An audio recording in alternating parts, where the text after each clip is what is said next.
নমস্কার। আশা করি প্রত্যেকে ভালো আছেন, সুস্থ আছেন, তোমরাও ভালো আছো। আজ ২৬শে নভেম্বর, খুব গুরুত্বপূর্ণ একটি দিন। সুপ্রিম কোর্টে আজ শুনানি ছিল সেকেন্ড এসএলএসটির অনেকগুলি মামলা নিয়ে। পাশাপাশি সে মামলার কি হলো এবং সে শুনানির রায় কি এলো, আদতে সেই রায় এলো কিনা, পরবর্তীতে কি পরিণতি হতে পারে এই মামলাগুলির, সে সমস্ত বিষয়টা নিয়ে আজকে আলোচনা করব আপনাদের কাছে। একটা বিষয় আমরা যদি দেখি যে আজকে সুপ্রিম কোর্টের বিচারপতিরা তুমুলভাবে ভর্ৎসনা করেছেন কমিশনকে। লজ্জার বিষয়, পশ্চিমবঙ্গের বাসিন্দা হয়ে লজ্জার বিষয়। কমিশন এত হাস্যকর কিছু ঘটনা ঘটিয়েছে যে সুপ্রিম কোর্টের বিচারপতিরা অপমান ছাড়া কিছুই আর তাদের জন্য রাখেননি। একটা বিষয় যদি আমরা খুব ভালো করে দেখি, আজকের যে সমস্ত মহামান্য বিচারপতি সঞ্জয় কুমারের ডিভিশন বেঞ্চ থেকে উঠে আসছে, সেগুলো একটু আমরা আগে বলে নিই, তারপরে আসল বিষয়ে আসব। যেমন বিচারপতিরা বলছেন যে তারা নিয়োগ প্রক্রিয়া অবশ্যই শুরু করতে বলেছিলেন, কিন্তু কখনোই নতুন শূন্যপদ বৃদ্ধি করে নতুন আবার পরীক্ষার্থীদের সেখানে কোনোভাবেই যোগদান তারা বলেননি। অর্থাৎ যে নিয়োগ শুধুমাত্র ২০১৬-র প্যানেল বাতিল যোগ্য শিক্ষকদের জন্য একটা সুযোগ দেওয়া, তাদেরই আবার নতুন করে নিয়োগ করা, তাদেরই নিয়োগ প্রক্রিয়া, অর্থাৎ তাদের সুযোগ দেওয়ার জন্য নিয়োগ প্রক্রিয়া করে আবার পরীক্ষা দিয়ে তারপরে তাদের আবার সেই তাদের জায়গায় ফিরিয়ে দেওয়া, যারা অযোগ্য নয়, আনটেন্টেড। যেহেতু প্যানেল বাতিল হয়েছিল, সেই কারণে এই পদক্ষেপ নিতে বাধ্য হয়েছিলেন বিচারপতিরা। পরবর্তীতে আরো একটি বিষয়, সেটা আমি একটু কোট করেই বলি। বলা হচ্ছে এখানে, বিচারপতিরা বলছেন, রায়ে বলেছিলাম নতুন করে নিয়োগ প্রক্রিয়া করতে হবে। আমরা বলিনি যে নতুন শূন্যপদ তৈরি করে নতুনদের নিয়ে আসুন। বিষয়টা বুঝতে পারছেন? পাশাপাশি আপনারা নতুন বিধি নিয়ে এসেছেন, নতুন শূন্যপদ তৈরি করেছেন এবং নতুনদের পরীক্ষায় বসিয়েছেন। এই তো অবস্থা। সুতরাং নতুন বিধি নিয়ে, নতুন পরীক্ষা বিধি নিয়ে, নিয়ম পদ্ধতি নিয়ে প্রচুর প্রসঙ্গ উঠেছিল, যে একাডেমিকে নম্বর কমিয়ে দেওয়া, এক্সপিরিয়েন্সের 10 নম্বর যুক্ত করা, এরকম যাবতীয় প্রচুর ঘটনা। এই সেকেন্ড এসএলএসটি ঠিক ২০১৬-তে যে দুর্নীতির দায়ে দায়গ্রস্ত হয়েছিল, পরবর্তী এতটা 10 বছর প্রায় পরে তথাকথিত স্বচ্ছ রিক্রুটমেন্ট নাকি এটা, সেখানেও এত কিছু সমস্যা তৈরি হয়ে আছে যে বলার কিছু নেই এখানে। নতুন বিধি নিয়ে সমস্যা তৈরি হয়েছে, একাডেমিকে নাম্বার কমিয়ে দিয়ে এক্সপিরিয়েন্সের নম্বর বাড়ানো, এই সমস্ত কিছু নিয়ে যে অলরেডি একটা একটা একটা একটা করে মামলার স্তূপ তৈরি হচ্ছিল, কমিশন কি সেটা জানতো না? ৪৪টা মামলা হয়েছে এসএলএসটি, সেকেন্ড এসএলএসটি, নতুন এসএলএসটি কে কেন্দ্র করে। কি হতে পারে এর পরিণতি? পাশাপাশি যদি দেখি, একটা বিষয় ভালো, সেটা যেরকম হাইকোর্টের বিচারপতি অমৃতা সিনহা যে কথা বলেছিলেন, যে রায় দিয়েছিলেন, যে যারা অযোগ্য, যারা টেন্টেড, সে ক্যান্ডিডেটরা কোনোভাবেই পরীক্ষায় বসতে পারবেন এবং তাদের একটা লিস্ট যথাযথ তথ্য দিয়ে বার করতে হবে। যেমন তেমন করে বার করে দিলে হবে না। যে দুর্নীতি হয়েছিল, যে অযোগ্য বা দুর্নীতিগ্রস্ত মানুষদের জন্য, যাদের জন্য আজকে এত মানুষ, যোগ্য চাকরিহারা মানুষ তাদের চোখের জল ফেলছে প্রতিনিয়ত, তাদের যেমন তেমন করে লিস্ট বার করে দিলে হবে না, বা কোনো একটা ওই কড লাইন দিয়ে ঢুকিয়ে দিলে হবে না। সেই জন্য অমৃতা সিনহা বিচারপতি তিনি বলেছিলেন যে টেন্টেডদের লিস্ট ভালোভাবে বার করতে হবে, যথাযথ তথ্য দিয়ে বার করতে হবে। আর সেটা আজকে সুপ্রিম কোর্টে আবার আমরা দেখলাম, সুপ্রিম কোর্ট স্পষ্ট বলে দিল যে কোন টেন্টেড পরীক্ষায় বসতে পারবে না, সে প্রতিবন্ধী হোক না কেন, তাও বসতে পারবে না। আবার পাশাপাশি এটাও বলেছে যে টেন্টেডদের পুরোপুরি যথাযথ লিস্ট প্রকাশ করতে হবে। পাশাপাশি আরো যে মামলাগুলো ছিল, তার মধ্যে সব থেকে অন্যতম 10 নম্বরের অভিজ্ঞতার মামলা, এই সমস্ত মামলাগুলো, অর্থাৎ এই এসএলএসটি কে কেন্দ্র করে যাবতীয় মামলা সবকিছু পাঠিয়ে দেওয়া হয়েছে কলকাতা হাইকোর্টে। অর্থাৎ আবার কি সেই জিরো থেকে শুরু হবে সমস্ত মামলা? তারপর আবার একটার পর একটা শুনানি ডেট আসবে, আবার কি সেই একদম প্রথম থেকে শুরু হবে? মানে এই যে মামলা বা এই যে একটার পর একটা মামলা হলে যারা পরীক্ষা দেয় চাকরি প্রার্থী, তাদের মনের অবস্থাটা ঠিক কি হয়? এটা তো প্রত্যেকে আমরা জানি। এত কষ্ট করে তারা পড়াশোনা করে পরীক্ষা দিল, এত নম্বর পেল, কিন্তু শুধুমাত্র শুধুমাত্র কমিশনের কমিশনের অত্যাধিক শুধুমাত্র কমিশনের অসচেতনতার জন্য এই সমস্যাগুলো আবার তৈরি হলো। সুপ্রিম কোর্ট যখন ক্লিয়ারলি বলে দিয়েছিল, তাহলে কেন যারা 2016-র যোগ্য চাকরিহারা শিক্ষক তাদের সাথে আবার নতুনদের পরীক্ষা নেওয়া হয়েছে? যেটা ভ্যাকেন্সি ছিল সেই ভ্যাকেন্সিতে নতুন করে নতুন যারা ফ্রেশার্স, এতদিন ধরে তার যারা বঞ্চিত, তাদের পরীক্ষা নিতে হতো, নিতে পারতো কমিশন। কি দরকার ছিল 2016-র যে প্যানেল ক্যান্সেল হয়েছিল সেই যোগ্য শিক্ষকদের সাথে এদেরকে বসিয়ে দেওয়া? কমিশন কি চাইছিল জটিলতা বাড়ুক? আর এখান থেকে জটিলতা বাড়তো, এটা তো কমিশন নিজেও জানে। আর সেদিন থেকে একটার পর একটা মামলা হয়ে যাচ্ছে, একটার পর একটা মামলা।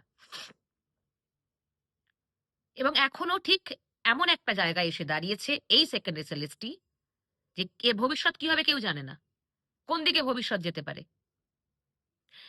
এর পরেও যে অযোগ্যতার, যে দুর্নীতির জন্য, যে অযোগ্য প্রমাণের জন্য, সমস্ত কিছু অনিয়মের জন্য এই 26,000 বাতিল হলো চাকরি, তারপরেও এই নিয়োগ পদ্ধতিতেও, এই নিয়োগেও, এই প্রক্রিয়ার মধ্যেও অযোগ্যদের নাম ঢুকিয়ে দেওয়া হচ্ছে। কমিশন কি চাইছে?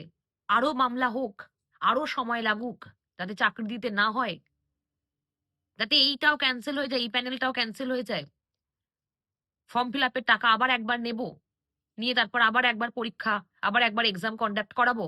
এটা কি কমিশন চাইছে? কি অদ্ভুত ব্যাপার! এমন জায়গায় দাঁড়িয়ে আছে এখন এই মামলাটা, মানে এই মামলাগুলো বা এই পরীক্ষাটা, সত্যি এই ভবিষ্যৎ ভীষণ অন্ধকার। কোনো কিছু সমাধান হচ্ছে না, একটার পর একটা সমস্যা বাড়ছে। এই 10 নম্বর নিয়ে এখন যেটা সমস্যা হয়ে দাঁড়িয়েছে, মানে এখন একদম এখন বেশ কিছু একটা সমস্যার মধ্যে সব থেকে গুরুত্বপূর্ণ সমস্যা 10 নম্বর। 10 নম্বর অভিজ্ঞতার নাম্বার। এখানে ফ্রেশার্সদের সাথে যারা যোগ্য চাকরিহারা শিক্ষক, তাদের একটা দ্বন্দ্ব তৈরি করে দেওয়া হচ্ছে। হচ্ছে কেন? হ্যাঁ, অবশ্যই এটা সত্য যে 10 নম্বর ইন্টারভিউয়ের আগে দেওয়া যায় না, এটা কোনো পরীক্ষায় হয়নি, এটা কোনো চাকরির পরীক্ষায় হয় না। একমাত্র নজিরবিহীন এটা, মানে এটা সেকেন্ড এসএলএসটির ক্ষেত্রে এটা হয় না। ইন্টারভিউয়ের পর সিলেকশনের সময় তখন এক্সপিরিয়েন্সের নম্বর যুক্ত হয়, এটা আমিও বলেছি। এবং তখন তখন সিলেকশন সমস্ত কিছু হয়ে যাওয়ার পর, ইন্টারভিউয়ের পর যদি 10 নম্বর দেওয়া হয়, সেখানে আমার মনে হতো না যে ফ্রেশার্সদেরও খুব সমস্যা হতো। কারণ যোগ্য চাকরিহারা শিক্ষকদের প্রতি সহানুভূতি সকলের আছে। আমরা সকলে মানবিক মানুষ, সকলের মধ্যে মানবিকতা আছে। কিন্তু তারাও 10 বছর ধরে বঞ্চিত হয়ে আছে, তারা একটা এসএলএসটি পায়নি, তাদের আর বয়স নেই, এই একটাই লাস্ট এসএলএসটি, একদম শেষ সীমায় দাঁড়িয়ে আছে, তাই তারাও এখন চাকরিটা পেতে চায় এবং 100% নম্বর পেয়েছে।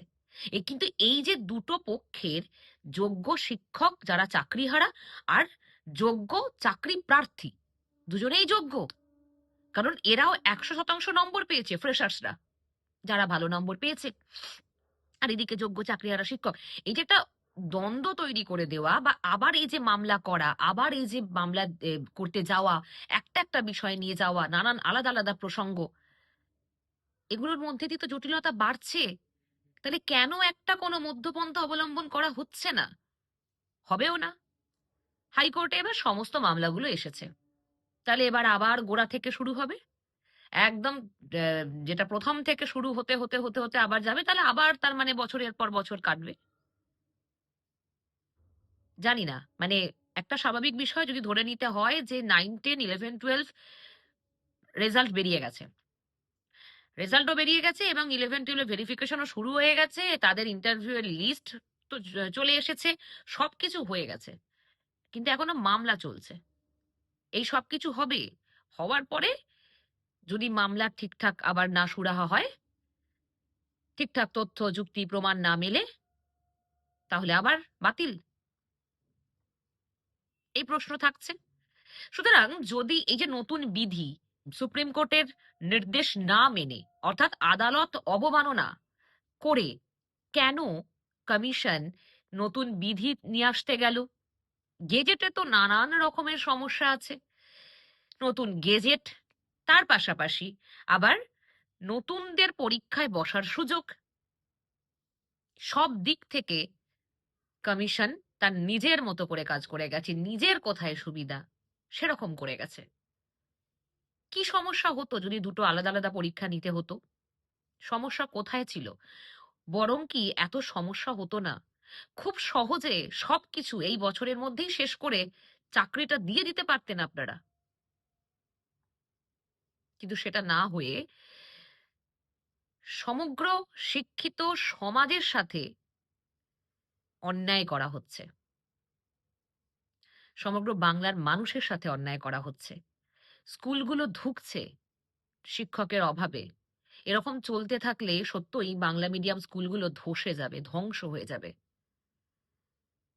কিছু বলার নেই। 28 তারিখ শুনানি আছে আবার হাইকোর্টে।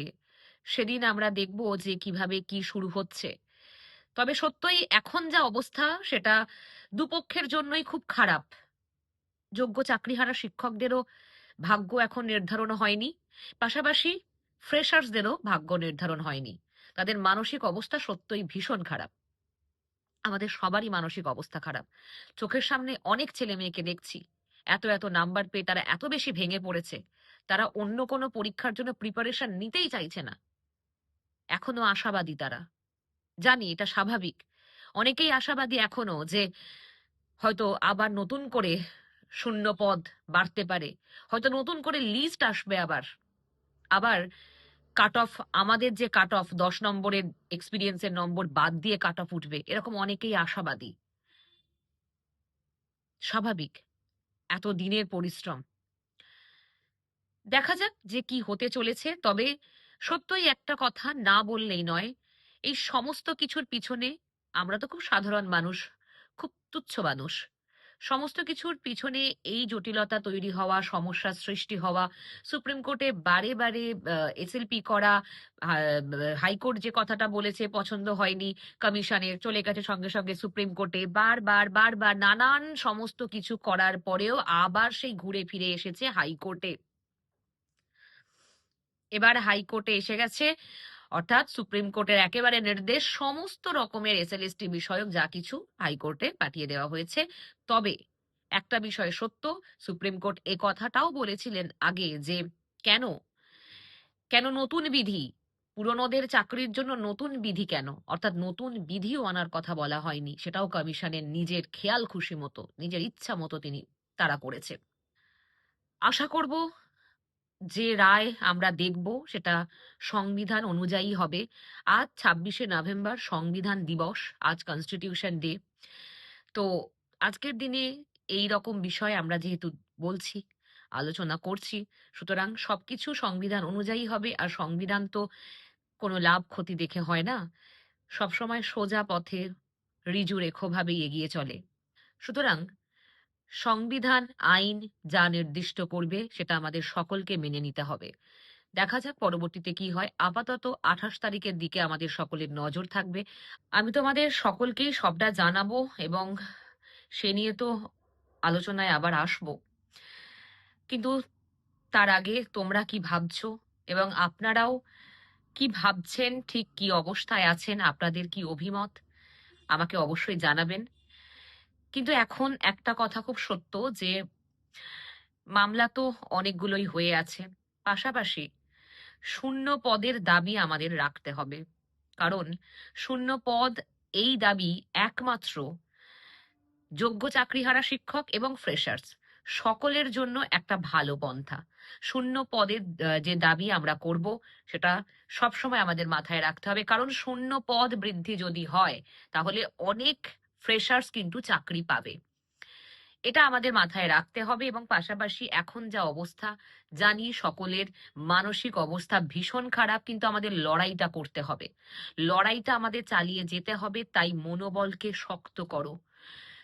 যখন এরকম খুব খারাপ পরিস্থিতি আসে তখন আমাদের একমাত্র মনকে শক্ত করতে হয়। সেই মনকে শক্ত করে আমাদের সকলকে একসঙ্গে ঐক্যবদ্ধতার সাথে এগিয়ে যেতে হবে। সত্যতার পথে হাঁটতে হবে, এটা মাথায় রাখবে। আর অবশ্যই দাবি থাকবে শূন্য পদ বৃদ্ধি। কারণ দীর্ঘ প্রায় 10 বছর এসএলএসটি হয়নি। শূন্য পদ অবশ্যই আছে এবং সেই বৃদ্ধির দাবি আমাদের প্রত্যেকের থাকবে।